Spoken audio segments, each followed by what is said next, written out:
বাংলা বাক্যে ক্রিয়াপদের শেষে যদি তে হবে কথাটি থাকে, তখন বাক্যের গঠনটি হবে সাবজেক্ট যুক্ত have to oblique has to যুক্ত V1 যুক্ত অবজেক্ট অবলিক প্লেস। আমি যাওয়া ভার্ব গো দিয়ে এই বাক্যের গঠনটিকে বোঝাচ্ছি। যেমন আমাকে যেতে হবে, আই হ্যাভ টু গো।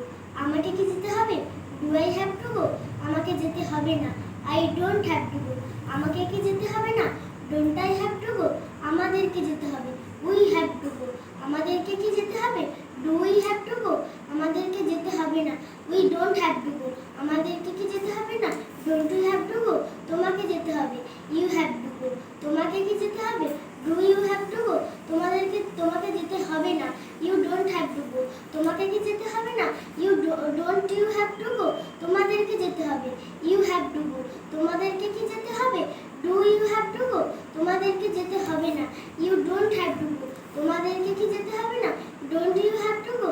তাহাদেরকে যেতে হবে, দে হ্যাভ টু গো। তাহাদেরকে কি যেতে হবে, do they have to go. তাহাদেরকে যেতে হবে না, they don't have to go. তাহাদেরকে কি যেতে হবে না, don't they have to go. তাকে যেতে হবে, হি হ্যাজ টু গো। তাকে কি যেতে হবে, does he have to go. তাকে যেতে হবে না, he doesn't have to go. তাকে কি যেতে হবে না, doesn't he have to go.